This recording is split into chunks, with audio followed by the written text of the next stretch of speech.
Hello, everyone. This is Professor Melanie Baru, and this lecture is about the creation of subordinate group status. This is the formation of a relationship between a subordinate group and a dominant group. So we're having groups coming together and intersecting, creating that of a dominant group and subordinate group. The first way is through migration. This is really a kind of a general term used to regard a transfer of groups of people. So many people are not familiar with immigration with the E. It describes leaving a country to settle to another country. And then you have the one underneath it that's immigration that most people reference or are aware of, denotes coming to a new country. So if you look at the first one, immigration with the E, when the Vietnamese left Vietnam, from the standpoint from the Vietnamese people, they were immigrating. With the I, that's how the United States saw the transfer of the Vietnamese people to the United States. And there's various reasons why people come to different countries and different parts of the land. And there's these what's called push and pull factors. Push factors discourage a person from staying where they live. So to be able to, a push factor is, I want to stay in my home country, but they're really pushing me out. I feel this symbolic push of, if I stay, I have to endure religious prosecution, but there's a lack of opportunities here to be able to raise my family, and I'll do anything for my family so that my family can survive and thrive. And so I feel like I'm being pushed out of a space. And then severe poverty, to say, well, I'm living in severe poverty here, and while I love this country, it being my home country, if I stay here, that my outcomes might not be very favorable, and my life might be really kind of living in severe poverty for a lifetime. The pull factors are factors that attract an immigrant to a particular country.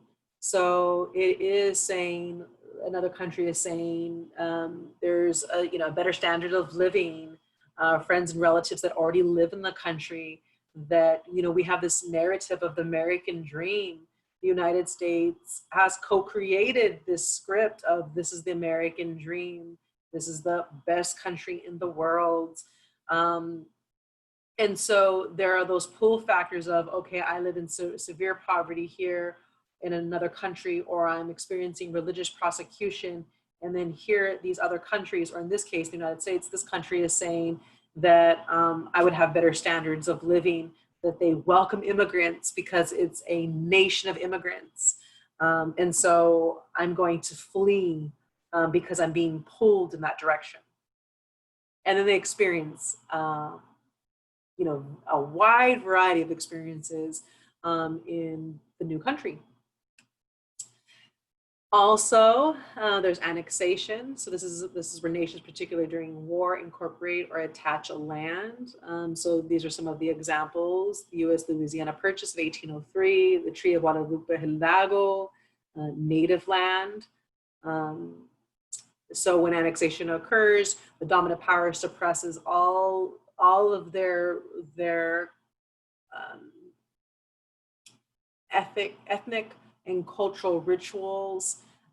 They suppress them all, and the dominant power becomes the way of the day.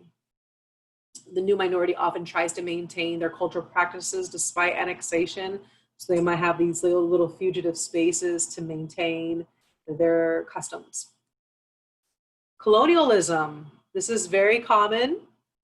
This is actually one of the most common ways people dominate another country and another people. Colonialism is the maintenance of political, social, economic, and cultural dominance over people by a foreign power. So this is the story of United States, folks. Colonialism, and colonialism has never ended. I hate to break it to people. This is the British Empire over North America. This is parts of Europe and in India. Again, this colonial domination. gain power over foreign lands through military prowess, political organization, and investing in capital. What better way to come to a nation, start a new world, and to be able to discover people that have been living there thousands of years, and to kill, rape, and destroy their communities, and take their land, and then sell their land to other people, making profit off of it. And it continues to happen to this day. Let's see, colonial subjects are limited to menial jobs, low wages for their labor, so that a system is set in place where they have these menial jobs that it's hard to climb the ladder, very low paying, low status jobs. Poverty is man-made, folks. It is not, from a sociological perspective, it's man-made, it's created. Natural resources then become used and exploited by the dominant ruling class. Colonialism is the story of the United States. And it continues to be so when you really examine world and international politics, and how we have been involved in other countries, how, why, and why, and the rewards we reap from invading other countries continuously. Okay, so the spectrum of intergroup status. So now this is the so what, right? This is the consequences of creating subordinate group status, right? So across the spectrum, there are various degrees of acceptance and harshness and violence. These are the consequences of subordinate group status: extermination, expulsion, secession, segregation, fusion, assimilation, and pluralism. And I'll go over each one of them quickly with you. Extermination is really the genocide, the deliberate systematic killing of entire people or nation, an example of the Holocaust. Also the Native American Holocaust, the Native Americans, this was Red Land, all of it. And now Native Americans are about 1 to 2% of the entire population. That's called genocide. Ethnic cleansing, forced deportation of people accompanied by systematic violence, including death. So we also had, in terms of different policies in the United States, that did major sweeps of groups of people and deported them. You had what's called the Mexican repatriation, and we'll learn a little more about this a little bit later in the semester. But that was government initiatives to go in and do major sweeps in predominantly brown areas and gather them up in trucks and drop them off in Mexico. And what people oftentimes did not realize is that 60% of those the deportees were women and children that were born here. They were Mexican American, born here, right? Yes, I didn't stutter. Expulsion, the dominant groups choose to force a specific subordinate group to leave certain areas or even vacate a country. Secession, a group ceases to be a subordinate group when it succeeds to form a new nation or move to an already established nation where it becomes dominant.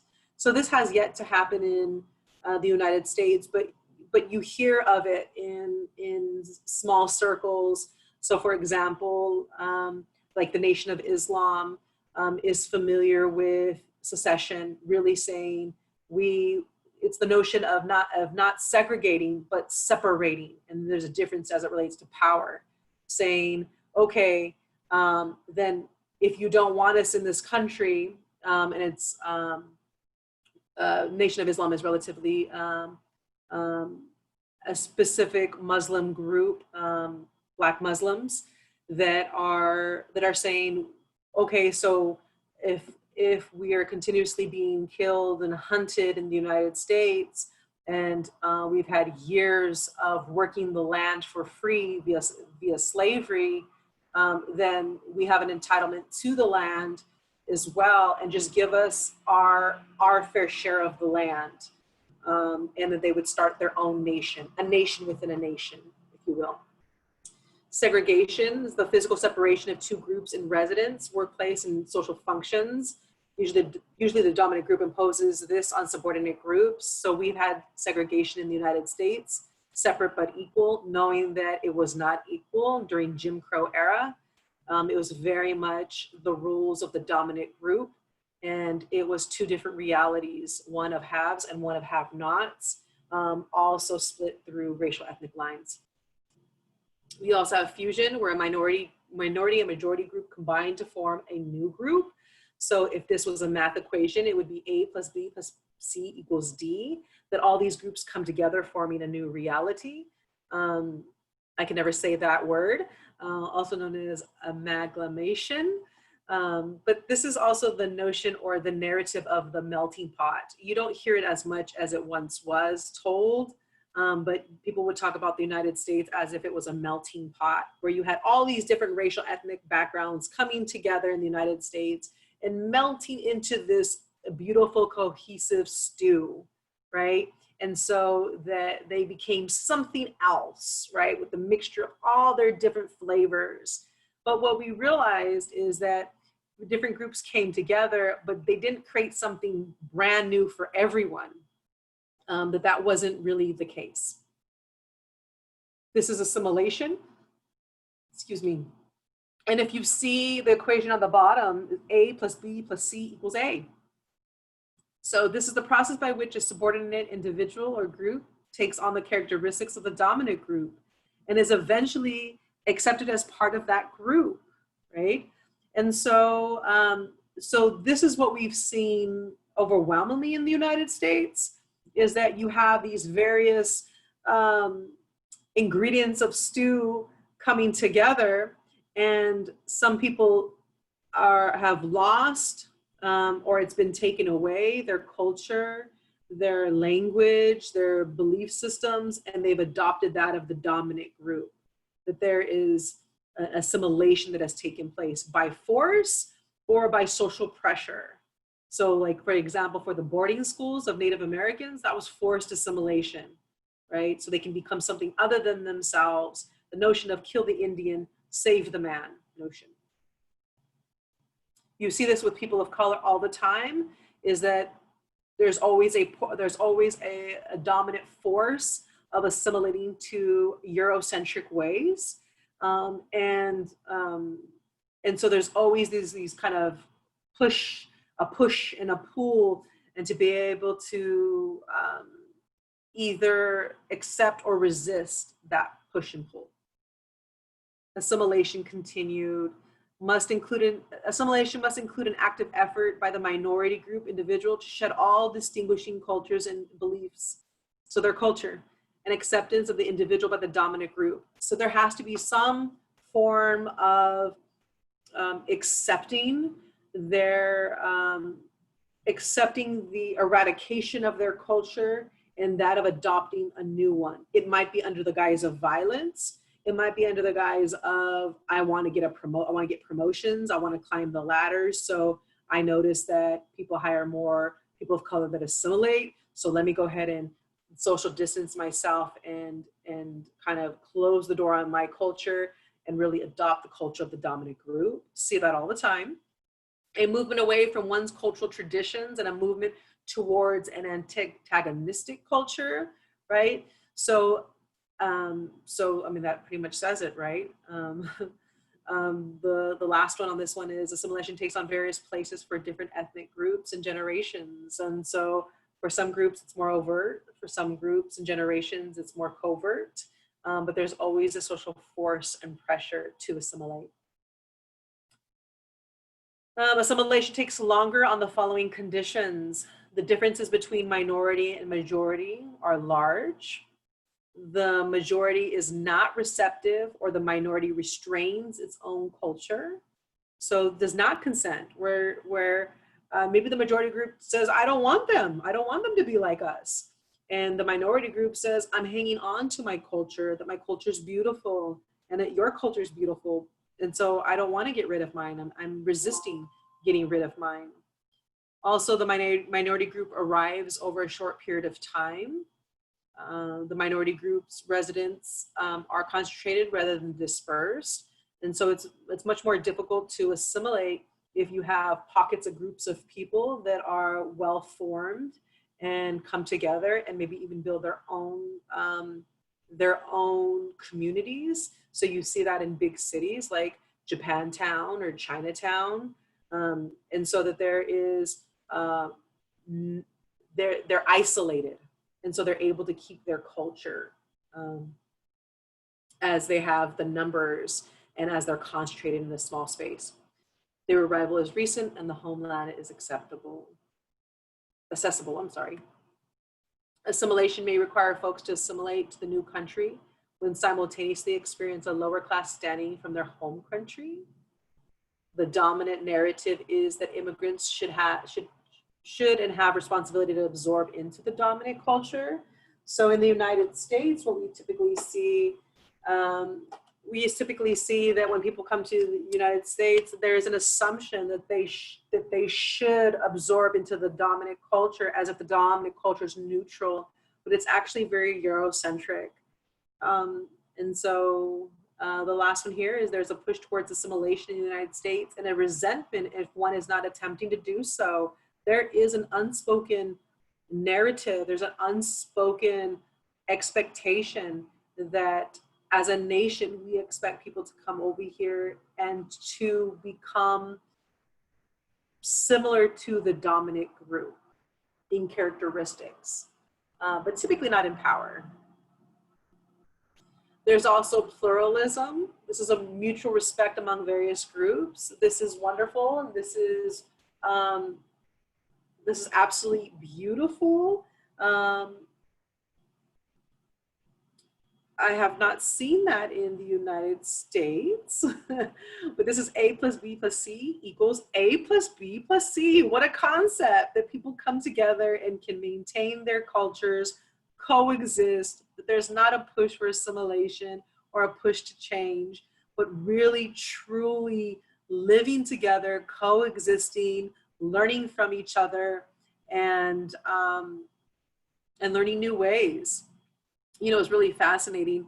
I visited Greece last year, and it was pretty amazing to see pockets of pluralism that was just absolutely, like, I wish everyone was able to experience that.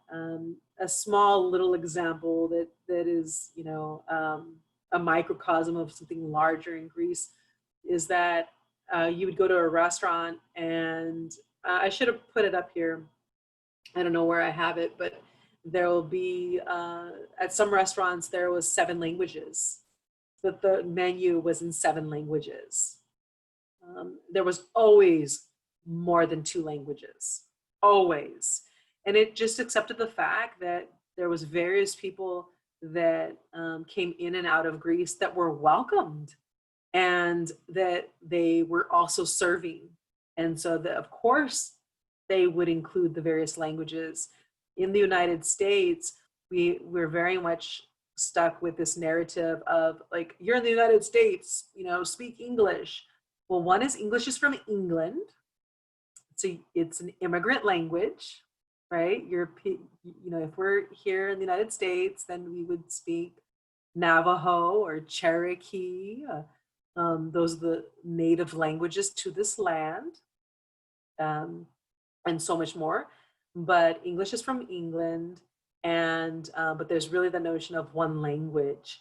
Now, if you've traveled the world, then you know that other countries welcome, do not resist multiple languages.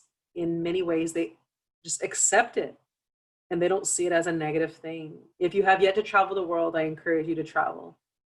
It's very fascinating, and it will change your worldview with experiencing these things that you might be reading in a sociological textbook, but be able to really live them is fascinating.